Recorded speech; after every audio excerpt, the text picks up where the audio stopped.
Now there's yet another twist in the Mamata Banerjee versus army saga. India Today has accessed the Kolkata police's reply to the army, which shows that the police was in the know about the drill that the army had proposed to conduct. Therefore, this claim that the government, the state was kept in the dark now stands debunked. The army has called the TMC's bluff with a set of clinching documents. India Today has accessed these documents and here's what they show. The army had shot off letters to the government, the district magistrates as well as the police on their army drills. In these documents, the army informs all the concerned authorities on a scheduled drill on the 27th and 28th. The Kolkata police then replied, insisted that these dates be changed because of the Bharat Bandh that had been called for. Then these dates were shifted to the 30th of November right up till the 2nd of December, which is what eventually happened. This is an annual exercise carried out every year. I have already said this is a baseless, and if anybody has got any proof on that, it is for the investigation agency to prove that point. We deny this charge with all contempt. You must be aware that we have specific targets and specific informations and data to be collected. On completion of the data collection at Navona, the team was withdrawn last night around 12 o'clock. We have not received any letter. There are letters that have been No. We have not received any letter. There are letters written to the Principal Secretary of Transport Department. It's a manufactured. To the RTO. You say they are wrong? It's a manufactured. They are false manifestation. False. It's unethical, undemocratic. We all love and respect and have very high regard for the army. But everybody knows that when the army is deployed, it needs the permission of the state government. It needs the approval of the state government. And unfortunately now, certain letters are being leaked and certain letters are being placed on the floor of the Rajya Sabha. So good. So on Monday morning at 11 o'clock, we will also place certain letters. And from these letters, it's very apparent. Even the Minister of State for Defence, the letters he has placed on the floor of Rajya Sabha clearly state that not to put the army personnel next to the toll plaza, next to the Bengal Secretariat. It is there. Not I have not leaked the letter. The letter is placed on the floor of Rajya Sabha. In fact, the Navy has also lent its support to the Indian Army's stand. Remember, the Army has been under fire from the Trinamool Congress. Speaking exclusively to India Today's Jugal Purohit, the Navy Chief Admiral Sunil Lamba slammed the Mamata administration, saying that these drills are routine and that the Army or any of the arms of the forces should not be dragged into the political crossfire. Military exercises are conducted regularly to hone the skills of the Army, Navy and the Air Force. And I see no reason why there should be any issues raised on these exercises. Now, after West Bengal Chief Minister objected to the presence of the army at 19 toll booths on national highways and outside the state secretariat, the Trinamool Congress also brought up the issue in Parliament. Other parties like the Congress and NCP also joined in with their demand of a clarification from the centre. In fact, the TMC also took their fight to the streets. They staged a dharna at toll booths and also outside the Raj Bhavan.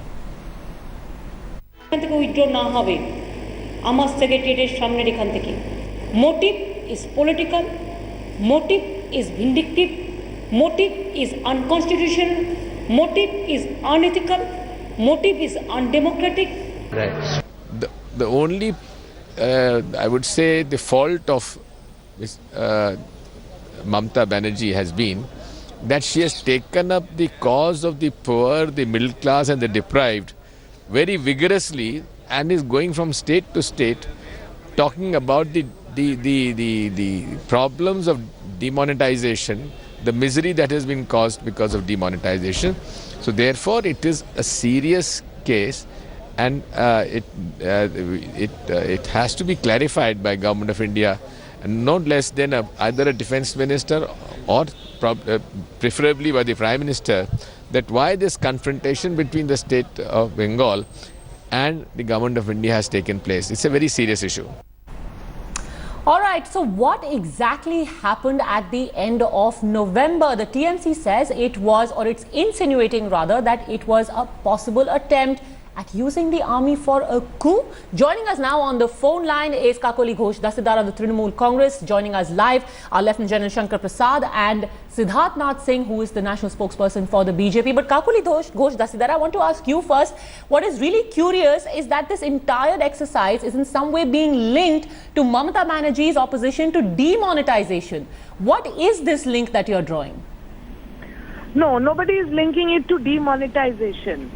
To be very specific, this is infringement on the power of a democratically elected state government, and in our federal structure, there is a federal protocol by which enough respect has to be shown towards a democratically elected state government by a democratically elected central government. Ma'am, how was the disrespect shown? How was the disrespect shown? Let me complete the sentence. Any proposal of the central government should formally be directed towards the state government, preferably, if not the Honorable Chief Minister, then the Chief Secretary, and communicating letters should pass between both the sides, and after a formal permission, this kind of exercise can take place.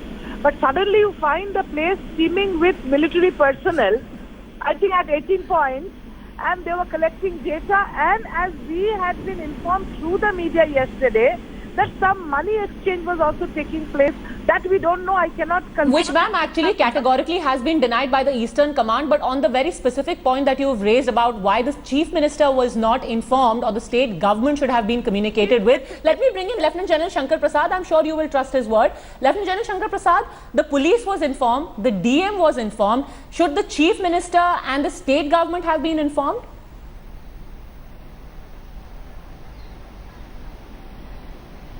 Let me explain the whole thing, and it's very important that everybody understands the whole issue. You see, the army does periodic mobilization exercises to keep its war preparedness. And therefore, from time to time, local formations, local units carry out mobilization practice in which they also go to strategic points of the highways where they calculate the number of vehicles that are crossing there, so that in the need of a warlike situation, if we need to impound civil vehicles to move military goods and personnel, we have a rough idea as to how many vehicles can be impounded on a particular road at a particular point. Now this is happening all over India in every command, northern, western, eastern and southern command, and each time a command is doing an exercise, they don't even have to inform the army headquarters, leave alone the Ministry of Defence. Ministry of Defence is too far ahead. This is a very routine matter which happens at the local formation level, and all what they're doing is calculating the number of vehicles that are passing a particular point on an highway to see what is an average that goes through that place and what is the figure that we can plan on to say that we can impound if a warlike situation arises and we have to mobilize. Now let me make it very clear, this is not done by a huge number of people, this is done by a handful of people along with the military police, along with the civil police. Now when an exercise like this is conducted, obviously there is some kind of a disruption on the road, therefore the local police is informed well in time. No, sir, I think you've made a very important point there. Kakoli Ghosh Dasidar, would you like to respond to that? The General makes it very clear that as it is done at a local level, the CM doesn't have to be informed, but despite that, what the army did do, and let me please make it very clear, they've written on the 24th to the DM of Havda, on the 24th they've written to the Principal Secretary of the Transport Department, on the 26th to Supratim Sarkar, who's the additional CP of Lal Bazar, on the 24th letter to the office in charge at the Hastings Police Station, another to the CP of Kolkata Police on the 24th, to the RTO of Alipur. Ma'am, there are about 10 letters that have already been written. How can you claim to be in the dark? You know, governance is a very complicated and elaborate structure, and many people, officers and staff are involved. But in a situation like ours, with a huge country, with the state and center relation should be cordial, this is just trying to make this relation better with exceptional respect towards our army. I would like to point out... But ma'am, you are the one who is making the allegation that the center is using the army. Of course it is. The defense ministry... What is the insinuation here? Are you suggesting that the army is being used to destabilize state governments? Defense ministry comes under the central government, and any situation in which the army has to work in a state. At a peacetime, this is not wartime, at peacetime, then the central government should write to the state government for cooperation, because the Honorable Prime Minister has... But ma'am, that is not an operational requirement. Can I please have Siddharth Nath Singh come in on this? There is a suggestion that the army is being used as an instrument by the centre.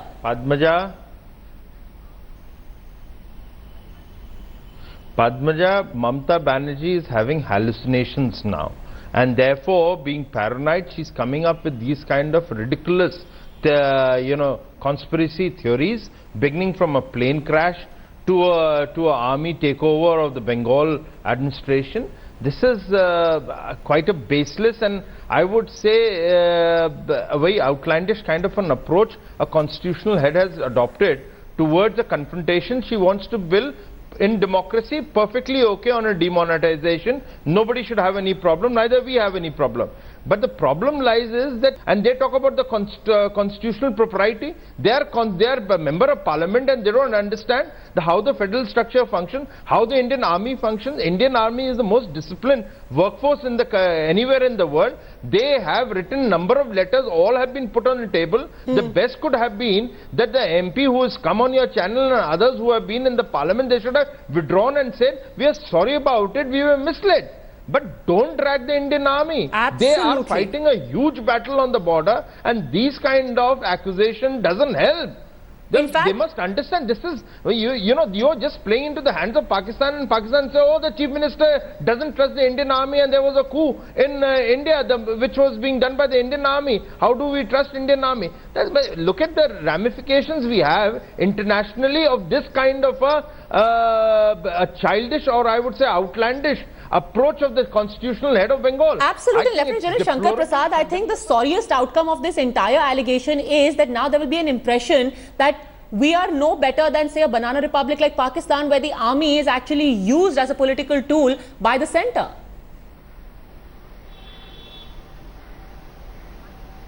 It's outlandish and absolutely disgusting to kind of participate in this kind of discussion. We don't understand what we are going... Do we understand what kind of security threats we have today? Do we see that the Pakistan has recently held a big exercise across the border? Do we see the statements of the Pakistan military chief and saying that we are ready for a war? Is this country now wanting to suffer a defeat at the hands of a small, tiny little enemy? Do we not want to prepare? Please, for God's sake, understand these exercises take place very, very regularly. Perhaps once in a quarter, perhaps once in a month when the things get hotter. We need to know the number of vehicles that we can requisition if we have to mobilize the military personnel and goods. And there is a standard operating procedure. Padmaja, I have been in the army for so many years. I have done this exercise myself from the rank of a captain upwards. Let me tell you very clearly that even the army commander is not supposed to be knowing about each of these little exercises that take place. This is hardly an exercise. All what is happening is some people are standing at a particular stop, counting the number of vehicles that are passing there so that they have a rough idea as to in a day, in 24-hour cycle, 30, 40, 50, 100 vehicles pass. Therefore, out of 100 vehicles, perhaps we can requisition 60 vehicles. Therefore, when I have to move the army, I can bank upon 60 vehicles or 50 vehicles being available on this road at this particular point. That's all there is. Kakuli Ghosh Dasidar, would you like to respond to this? Clueless. They don't understand a thing. Ma'am, these are reckless allegations and they threaten to discredit the very operational... If you ask a question, you should give me enough time to answer before you interfere, okay? I got your question. Yes, go ahead. I got your question. You see, the thing is, with due respect towards our army selflessly protecting our country, I would like to point out that this is peacetime. This is not wartime. Cooperative federalism must be kept in mind. Central government Department of Defense should have, cooperated with the state government before doing this exercise and done it together. And I have a letter with me which specifically tells the army not to do this exercise near Nabanno, which is our state secretariat. It is dated 25/11/2016 to Sri Surinder Mahani, Colonel Session Cell Administrative Commandant of Headquarters, Bengal area, and it is signed by our Additional Commissioner.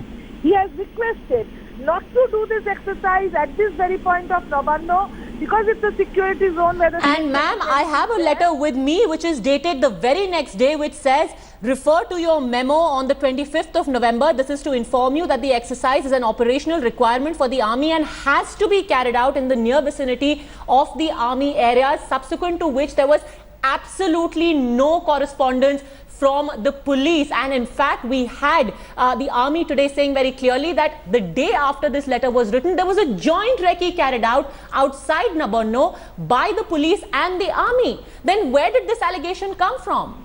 This letter that I have with me for the 25th has been sent and received with a stamp of receipt. But the one you're talking about was not received by our end, that is one. Secondly, when the government says don't do it at this point, then they should have listened, and at 18 points together in a state. But ma'am, eventually if a joint recce is done, then one assumes that a go-ahead would have been given, and that is why the army went ahead with the exercise. There is no war at the moment, and the bridge Vidyasagar Setu does not connect to any area. It does not connect to Arunachal Pradesh. It does not connect to any other country's border. It has no international border within 300 kilometers. Don't give me all this. All right, I'll give the closing comments on this to Siddharth Nath Singh. What is going on, Siddharth Nath Singh? There's a centre versus Mamata Banerjee over whatever issue, and now you have, unfortunately, the army becoming collateral damage. Well, collateral damage is not because of the centre, it is because of Mamata Banerjee wanting to politicize and drag the army. The BJP has nothing to do in it. And let me come on, if the MP from TMC hasn't understood what the general had just said on your channel, that there is something which is happening on the border, we need to prepare ourselves, and the TMC MP doesn't want to understand that even in the peacetime, there are simple things which are required for a war preparation. Absolutely. Now, if that is being said, I don't think the TMC MP should be speaking further about it. Now, secondly also, if she is trying to fool people sitting on your channel about the Bengal and the Howrah and the Calcutta connection, I'm sorry, she doesn't even understand. When you cross across this Setu, the flyover, you land almost towards the ordnance factory. Where is she talking about? It is a huge requirement. Where you need to use it, she must understand. She should not be fooling. That's not a border or anything. It's a highway. You need it for many things. From the ordnance factory, you need it for the food and supplies. There are other things also required. There is an FCI go down where in the near vicinity. What is she talking about? As an MP, do they understand their responsibility, or they just come because they are close to Mamata Banerjee? And the ramifications of the kind of allegations that are being made today, exactly what those ramifications are and how damaging they are to the image of the army. We wonder if that realization has sunk in yet. We'll leave it at that. At 8 p.m. also, this is going to be our big focus. For now, thank you very much, Kakoli Ghosh Dastidar, Lieutenant General Shankar Prasad and Siddharth Nath Singh for joining us on the show.